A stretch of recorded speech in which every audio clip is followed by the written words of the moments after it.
Nõndaks. Pikatimehel on käsil üks kaskade grupi raie.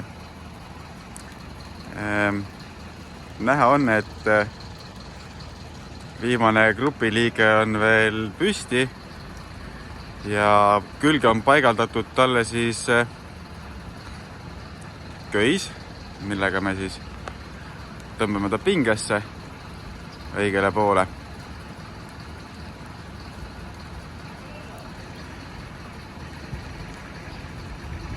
Nii, kui kask on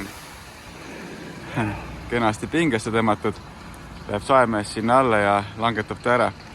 Et selle kasel siis teeb huvitavaks see, et negatiivne kalle on ju peaasjalikult sinna maja poole, ühtlasi ka oksamass.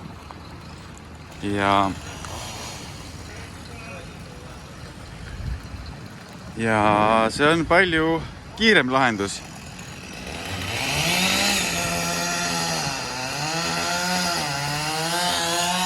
Näitan teile natukene lähemalt. Üks mees siis suhtleb klientidega tee pealt ja autol on korralik vastav kärn ka. Ja ootab siis seda puukest.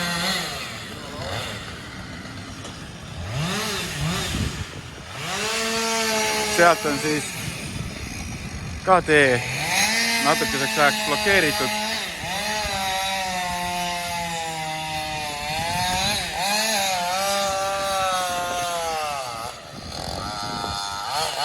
Trotsides halba ilma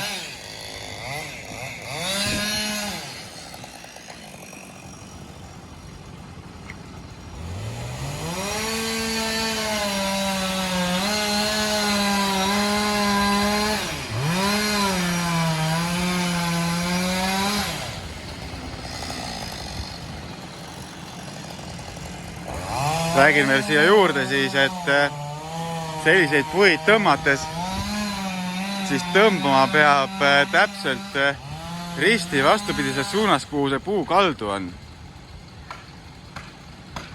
Ja siis tõmme, mis siis auto teeb, peab olema siis kiirenevas tempos.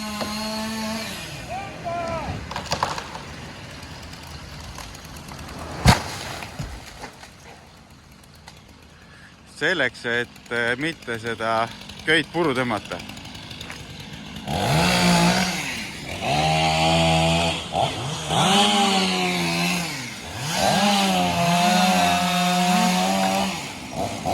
Ja nii ongi.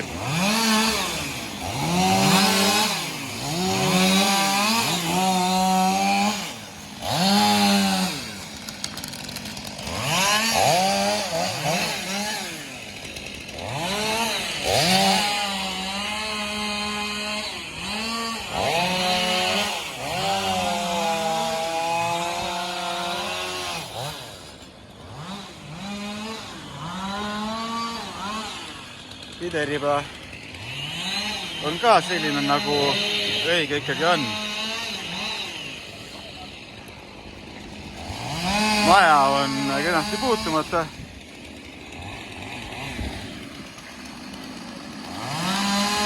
Ja puu on ka täpselt seal, kus ta olema peaks.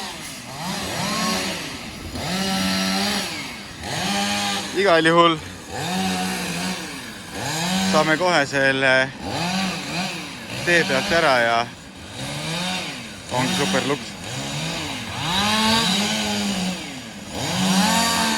Mis selle viisil justkui on eelised sellel maatõmbamisviisil siis on see, et kiirus muidugi ja näiteks kui seesama siin katus, hüppan korra siit maha, hopsti.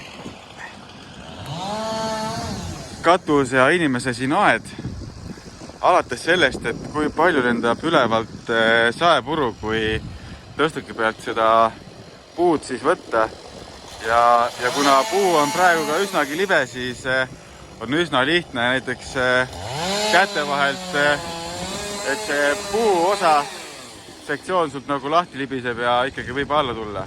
Et täna on ikkagi, et kui on vähegi võimalik, siis kasutaksime kindlasti sellist varianti, kus saab maha tõmmata ja kiirus ja efektiivsus. Et see tee tegelikult on kinni, ma ütlen, et maksimaalselt 5 minutit. Sest et nad viskavad selle ladva osa kokku sealt ja tõstab endale meil see haaratsiga peale ja ongi unustatud. Ja saab tee uuesti lahti.